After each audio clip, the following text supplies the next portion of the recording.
Hello, good evening. As everybody's made very clear, we're all here because of the will of one woman, the formidable willpower of Lynn. And discussed very briefly the book that she planned to write when we first met. And I said in the idle way that you do, yes, send it to me when you've finished it, knowing that 98% of people don't actually write that book. But she wrote that book. And then she asked me if I'd write a foreword to the book, which I've done. And I'm going to read that now.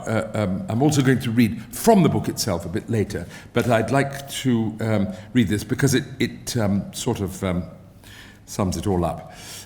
I say in the foreword, the book you have in your hands needs no introduction from me. Start reading it and you won't stop till the last page. It's a romantic, highly charged story which sweeps you up into the drama of its hero and heroine. It's funny and touching and sexy and exotic and paints a very alarming picture of South Africa today. All of that you will find for yourself when you read the book. So why am I writing these words? Simple, because Lynn asked me to. If you ever meet Lynn, you'll discover pretty quickly that no is not a word that means a lot to her. In fact, I met her in a hospital, this very one obviously, in the famous Charles Woolson Centre for Reconstructive Surgery at the Royal Free Hospital in North London, of which I'm a patron of the charity, actually. Everyone said to me, "Oh, you must meet Lynn. What a character." When I finally did, I was baffled as to why she was there. A very attractive 30-something. What could have brought her here? And then I noticed that, yes, perhaps the skin on her face was a little tight. And then I noticed that her hands were a little rigid, nothing very obvious. Little did I know what lay behind these symptoms. It transpired that for the last 15 years, this is a couple of years ago, I would say, but from the last 15 years, she'd been suffering from one of the most alarming and unpleasant dermatological conditions in existence, scleroderma, an autoimmune, rheumatic and chronic disease that affects the body by hardening connective tissue. I hope I got that right, Chris. The surface of the body becomes increasingly rigid. Your fingers can't move, which is how Lynn first knew that something was wrong. Your lips begin to seize up. Opening your eyes becomes increasingly difficult.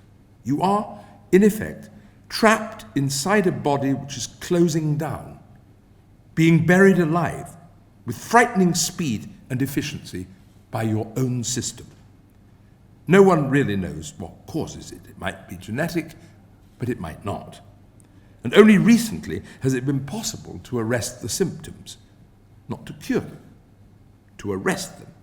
It's a long, slow, and exhausting process, both mentally and emotionally, a recipe for despair. But scleroderma reckoned without Lynn, never say no. Once she was told what was going on, once she got a name for her condition, she set out to beat it. I realized from the moment we started speaking that this was one feisty dame, fiercely determined. But the miraculous thing was that she saw the funny side of it all. How?